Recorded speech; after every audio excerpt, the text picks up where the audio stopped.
For years, I thought my social anxiety made me weak, invisible. I was dead wrong.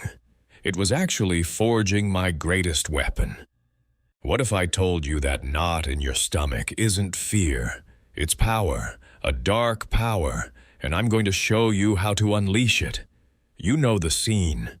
You walk into a room, a party, a meeting, whatever. Instantly, the noise inside your head is louder than the actual conversations happening around you. Your heart starts hammering against your ribs, a frantic drumbeat of, "Don't mess this up." Your mind races, playing out a dozen ways you could fail before you've even taken 3 steps. Everyone is watching. They can tell you're nervous. You're going to say something stupid. You don't belong here. That voice in your head builds a prison.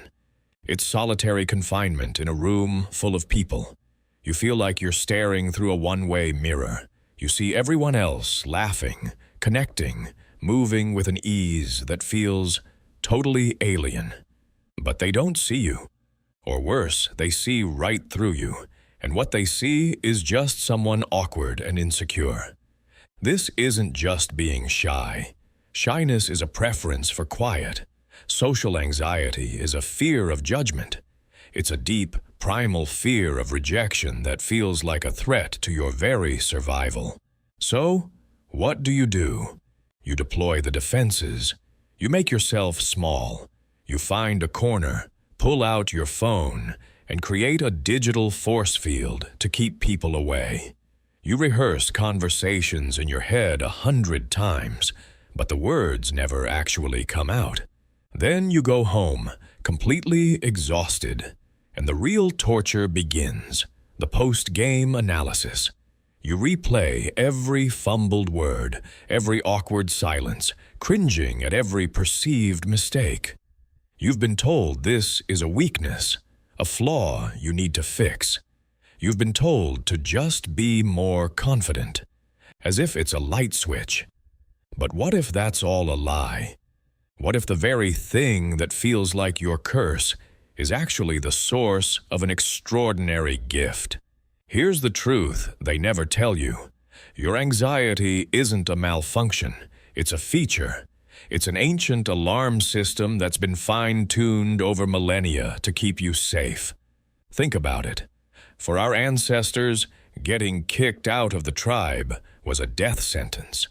Social rejection meant no protection, no food, no survival. So, the brain developed a hypersensitive threat detector, constantly scanning for any sign of disapproval. Your brain's fear center, the amygdala, is just a little overactive, firing off warning signals in situations that aren't actually dangerous. In our world, the threat isn't a saber-toothed tiger. It's the perceived judgment of a stranger at a party. But the biological response is identical. That racing heart, that sweat, that heightened awareness, that's your body getting you ready for a fight. But this is where the dark power comes in. This heightened state of alert isn't just noise, it's data. While everyone else is busy talking, you're observing. Your anxiety has turned you into a highly sensitive person, someone who picks up on the subtleties everyone else misses. You notice the flicker in someone's eye, the slight hesitation in their voice, the tension in their posture. You see the unspoken dynamics in the group. Most people see their anxiety as a chaotic storm of feelings. From now on, I want you to see it as a high-tech social radar. It's picking up on everything. The problem was never the radar itself. It was not knowing how to read the display. Instead of letting the signals overwhelm you, you're going to learn how to interpret them, how to use them. You're not broken, you're just profoundly aware. So, how do we do it? We're going to take the so-called symptoms of your anxiety and reforge them into 4 formidable powers. This isn't about becoming the life of the party. It's about becoming the quiet, observant force who understands and influences the room on a much deeper level. Power hash 1. The power of the silent observer. That tendency to hang back and stay quiet, that's not weakness, it's intelligence gathering. While others are just making noise, you're collecting information. You see who holds the real power in a group, and it's rarely the person who talks the loudest. You spot the subtle alliances, the hidden rivalries. You notice who's trying to impress who, and who's actually connecting. Most people walk into a room and immediately try to broadcast. You're going to learn to receive. Use your anxiety-fueled awareness like an anthropologist. Don't force yourself to talk. Just give yourself permission to watch for the first 10 or 15 minutes. Your goal isn't to participate. It's to understand. Who's the gatekeeper? Who looks uncomfortable? Who's the real center of gravity in the conversation? This information is power. It lets you make strategic moves. You'll know exactly who to approach, what to say, and when to say it. While everyone else is playing checkers, you're learning to play chess. Your silence isn't emptiness, it's a tactical position. Power hash 2, the power of deep listening. Your fear of saying the wrong thing can make you an incredible listener. Think about it. Most people don't really listen. They just wait for their turn to talk. Their mind's busy planning what they'll say next. But your mind, already hyper-aware of the other person, is focused entirely on them. Let's use that. When someone is talking, channel all that anxious energy into paying radical attention. Don't just hear their words. Watch their body language. Notice the emotions flickering across their face. Listen for what they aren't saying. Your sensitivity gives you the raw material for incredible empathy. Here's a simple technique. When they finish a thought, instead of jumping in with your own story, just mirror them. Repeat the last few words they said with a questioning tone. If they say, "I've just been so overwhelmed with this project," you don't say, "Oh yeah, I'm busy too." You say, "overwhelmed with the project." This does two things. It buys you time to think, and more importantly, it makes the other person feel deeply heard. It builds massive trust and gives you influence. People aren't drawn to those who are interesting. They're drawn to those who make them feel interesting. Power hash 3, the power of strategic withdrawal. Your instinct to retreat can be reframed from a defensive move to an offensive one. Withdrawing isn't just about escape. It's about creating mystique and control.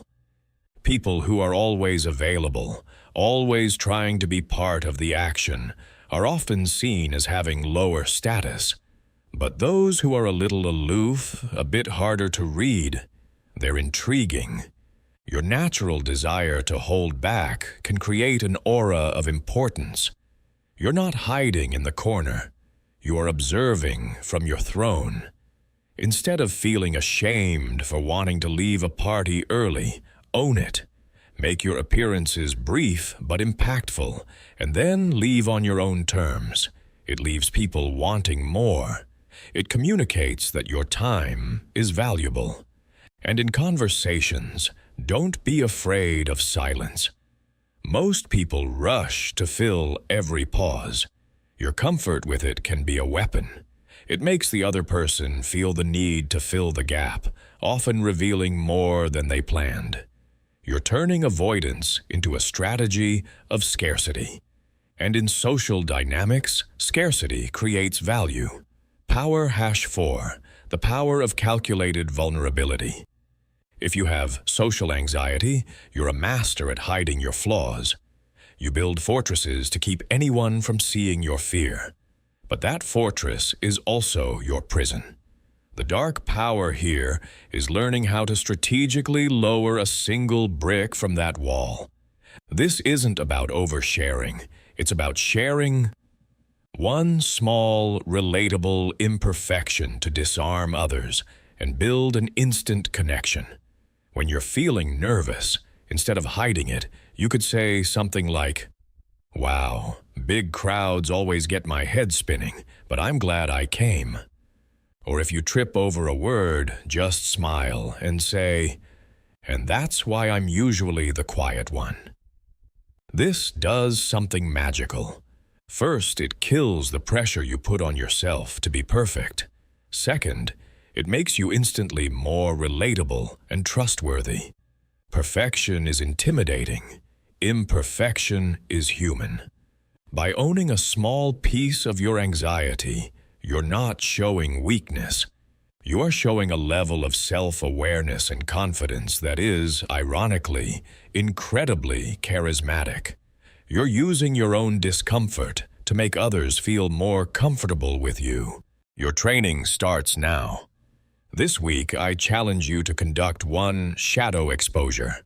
Go to a social setting with the sole purpose of using just one of these powers. Don't try to make friends. Don't try to be charming.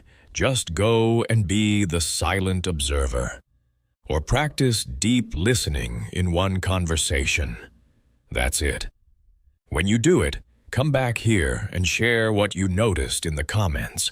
Let's build a community of people who aren't just coping with anxiety, but wielding it. But a word of warning, these powers are effective. Use them for quiet influence and genuine connection, not manipulation. Or don't. The choice, as always, is yours. For years, you've believed your social anxiety was a curse that made you less than everyone else. It's not. It is your oldest, most loyal protector. It has given you a sensitivity and an awareness that most people will never, ever know. That chaos you feel isn't a sign of weakness. It's the hum of a powerful engine that you're just now learning how to drive. The path forward isn't to silence that engine. It's to get behind the wheel. Stop trying to become someone you're not, that loud, confident person you think you're supposed to be. Instead, become more of who you already are. The observer, the listener, the strategist. The quiet force in the room that sees everything. That knot in your stomach isn't fear anymore. It's power, waiting for you to claim it. Stop running from your anxiety. It's time to lead with it.